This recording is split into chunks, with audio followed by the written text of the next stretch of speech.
Pessoal, mais uma questão sobre limites de funções compostas. Olha só, seja uma função f definida nos reais. Se o limite da f de x sobre x igual a 1, calcule o limite de x indo a 1 da função f de x quadrado menos 1 sobre x menos 1. Bom, aqui é a mesma coisa que eu fiz na questão anterior. Eu vou fazer uma conteira aqui para vocês verem como que resolve. Em primeiro lugar, eu vou fazer a substituição. U é igual a x quadrado menos 1. E aí eu já consigo algumas coisas. Por exemplo, qual que é o limite de x quadrado menos 1 no caso em que x vai para 1? Isso aqui é 0.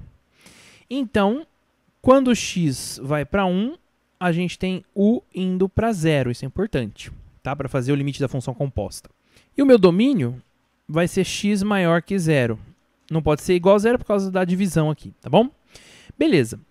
Agora, nós vamos observar o seguinte. Como que eu saio de f de x quadrado menos 1 sobre x menos 1 para chegar em alguma coisa mais fácil de calcular? Bom, com a substituição. Então, veja. Quando eu tenho f de x quadrado menos 1 sobre x menos 1, em cima vai ficar f de u. E embaixo? Bom, aí você vai ter que usar um truquezinho. Ó. U, a gente sabe que é x quadrado menos 1. Só que a diferença de quadrados, x menos 1 vezes x mais 1. Perdão. Então, o x menos 1, ele é simplesmente o u dividido por x mais 1. Passei dividindo. Essa é a ideia. Então, aqui é f de u dividido por u dividido por x mais 1. Tá? Só que tem mais um detalhe. Aqui não vai aparecer mais x. Então, eu vou usar esse cara aqui e escrever o seguinte. X é igual a raiz quadrada de u mais 1. Tá certo? É claro, o u ele pode ser maior que menos 1. Não pode ser igual para o x não ser igual a 0, tá bom? Quando eu tenho, olha aqui, vou escrever do lado. Quando eu tenho x mais 1, eu transformo isso aqui em raiz quadrada de u mais 1, tá bom? Então, a nossa expressão aqui, ela fica f de u em cima, dividido por u, que é dividido por raiz quadrada de u mais 1. Como esse cara está dividindo no denominador, ele passa multiplicando a fração toda. Então, a gente vai ficar com raiz quadrada de u mais 1, tudo aqui mais 1, vezes f de u sobre u.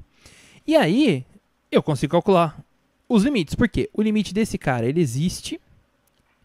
E o limite desse cara existe. Então, eu posso aplicar a regrinha que diz que o limite do produto é o produto dos limites. Então, como eles existem, eu vou escrever o seguinte. O limite de x indo a 1 da função f de x quadrado menos 1 sobre x menos 1 vai ser igual ao limite de u indo a 0. Por que tem que ser u indo a 0? Por causa dessa identidade aqui, vamos dizer, né? Dessa identificação aqui. O limite de u indo a 0 da raiz quadrada de u mais 1 vezes o limite de u também indo a 0 do f de u sobre u. Bom, vamos calcular. Esse cara aqui a gente já sabe que é 1, porque vem da hipótese. A hipótese está falando isso pra gente. E qual que é esse limite aqui? Bom, raiz quadrada é uma função contínua, então o limite passa para dentro. Então fica 0 mais 1, 1. 1 mais 1, 2. Isso aqui fica 2. 2 vezes 1, 2. Portanto, o limite, ele existe, é igual a 2, tá bom? Veja, eu pulei a etapa de mostrar que o teorema que a gente utiliza está sendo satisfeito, né? As condições do teorema. Mas se você quer ver exatamente isso, eu deixo no card aqui em cima para você o link do vídeo anterior em que a gente mostra todo o passo a passo do teorema, ok? Pessoal, gostaram dessa aula? Deixem aqui nos comentários o que vocês acharam e também as dúvidas que vocês eventualmente tiverem, ok? Não se esqueçam de se inscrever no nosso canal porque eu estou trazendo sempre mais conteúdo para vocês. Bons estudos!